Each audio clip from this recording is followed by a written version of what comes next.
ఒక్కసారి కొమ్మూరి గోల్డ్ కి కాల్ చేయండి. తాకట్లో ఉన్న మీ బంగారాన్ని విడిపించి మార్కెట్ ప్రైస్ కి వాళ్ళు కొనుక్కుని మిగతా డబ్బులు మీకు ఇచ్చేస్తారు. హాయ్ హలో నమస్తే, వెల్కమ్ టు మనం టీవీ. నేను మీ చార్మి. మనం టీవీ ఉన్నది మన కోసం. ప్రస్తుతం ఒక బ్రేకింగ్ అయితే చూస్తున్నాము. నేపాల్ దగ్గర అప్రాక్సిమేట్లీ ఒక 24 మందికి పైగా గాయాలైనట్టుగా తెలుస్తుంది. అదేవిధంగా 18 బాడీలు దొరికినట్టుగా తెలుస్తుంది. అయితే ఈ ఘటన పొద్దున ఉదయం 1:30 గంటలకు అవ్వడంతో ఇక చీకటి ఉండడం వల్లనే ఈ ఘటన జరుగుంటుంది అని చెప్పేసి కూడా తెలుస్తోంది. అయితే ఇందులో ఒక డచ్ అయినా, అదేవిధంగా ఒక న్యూజిలాండ్ కి సంబంధించిన వ్యక్తి, ఇక అదే కాకుండా అక్కడికి వచ్చిన టూరిస్టులలో కూడా కొంతమంది ప్రాణాలు కోల్పోయినట్టుగా కూడా తెలుస్తోంది. అదేవిధంగా ఇందులో అమ్మాయిల సంఖ్య కూడా ఎక్కువగా ఉందని తెలుస్తోంది. మరి అసలు అక్కడికి టూరిస్ట్ ప్లేస్ అంటూ ఉన్నారా? టూరిస్ట్ ప్లేస్ ఏంటి, మరి ఏం జరిగింది ఏంటనే కంప్లీట్ డీటెయిల్స్ తెలుసుకుందాం. అయితే ఒక ప్యాసింజర్ బస్ కి సంబంధించి త్రిశూలి రివర్, అది గాజూరి దగ్గర ఉంటుంది. దాదింగ్ డిస్టిక్ నేపాల్కి దగ్గరలో ఉంటుంది. అయితే ఈరోజు ఉదయం అప్రాక్సిమేట్లీ 1:30కి ఒక్కసారిగా మేఘాలు కమ్ముకపోయినట్టుగా అక్కడ ఏమీ అర్థం అవ్వలేదు. అయితే కాఠ్మాండు దగ్గర నుంచి ఒక 90 కిలోమీటర్లు వెస్ట్గా ఉంటుంది. ఇక దానికి సంబంధించి ప్రజెంట్ 28 మందికి పైగా గాయాలైనట్టుగా తెలుస్తోంది. అదే కాకుండా అందులో 17 బాడీస్, అంటే 17 మెంబర్స్ బాడీస్ కి సంబంధించి కూడా దొరికినట్టుగా తెలుస్తోంది. ఓవరాల్ గా చూసుకుంటే కరెక్ట్ గా రీజన్స్ అయితే ఇంకా ఏమీ తెలియలేదు. అంటే కంప్లీట్ గా ఎలా జరిగింది ఏంటి అనే రీజన్స్ అయితే బయటకు రాలేదు.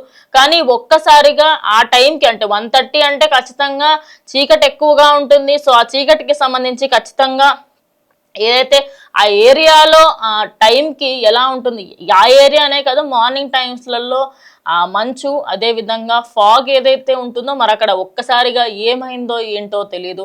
కానీ 90 కిలోమీటర్ల దూరంలో కాఠ్మాండు ఉంది. ఇంకా వాళ్ళ డెస్టినేషన్ అక్కడికి వెళ్తున్నారు. మరి దానికి సంబంధించి అసలు ఏమైందో ఏంటో ఒక్కసారిగా ఇంతమంది చనిపోవడంతో ప్రజెంట్ అక్కడ ఉన్న ఆర్మీ ఆఫీసర్ కి సంబంధించి బిషు ప్రసాద్ భట్ట గారు మాట్లాడడం జరిగింది.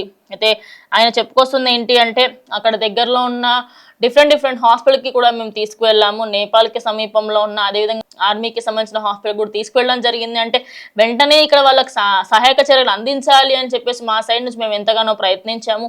ఇక టూరిస్ట్ వెహికల్ అని చెప్తున్నారు. ఆ టూరిస్ట్ వెహికల్ కి సంబంధించి అందులో చాలా మటుకి ప్యాసింజర్స్ ఎవరెవరైతే ఉన్నారో నేపాల్ ని సందర్శించడానికి వచ్చిన వాళ్ళు కూడా ఈ బస్సు ప్రమాదంలో చనిపోవడం జరిగింది. ఇక అందులో న్యూజిలాండ్, జాపనీస్, డచ్ కి సంబంధించిన వాళ్ళు 3 ఉండగా, అదే కాకుండా ఇంకో 2 అమ్మాయిలకి సంబంధించి కూడా ఇతర దేశాల నుంచి వచ్చినట్టుగా కూడా కనుక్కోవడం జరిగింది. ఇక కంప్లీట్ డీటెయిల్స్ అయితే బయటకు రాలేదు.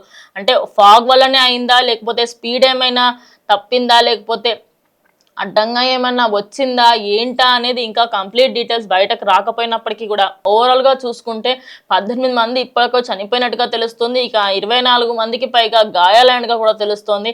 ఇది అఫీషియల్ గా వాళ్ళకి సంబంధించి నేపాల్ సైడ్ నుంచి న్యూస్ రావడంతో ఇప్పుడు అందరూ కూడా వాళ్ళ ఆత్మకి శాంతి చేకూరాలని కూడా కోరుకుంటున్నారు. బికాస్ అక్కడికి వచ్చిన టూరిస్టులు కూడా, అంటే నార్మల్ గా సందర్శకుల్లాగా వచ్చిన వాళ్ళ ప్రాణాలు కోల్పోవడం అనేది అస్సలు కరెక్ట్ కాదు. మరి అక్కడ తప్పిదం ఎవరిది? అటు డ్రైవర్ దా, లేకపోతే దానికి సంబంధించిన రోడ్ దా, అటు సడన్ గా ఆ టైంలో కనిపించలేదా ఏంటి అనేది ప్రస్తుతం అందరూ కూడా చర్చిస్తున్నారు. సో కంప్లీట్ డీటెయిల్స్ వచ్చిన వెంటనే మనం టీవీలో షేర్ చేస్తాను. స్టే ట్యూన్ టు మనం టీవీ.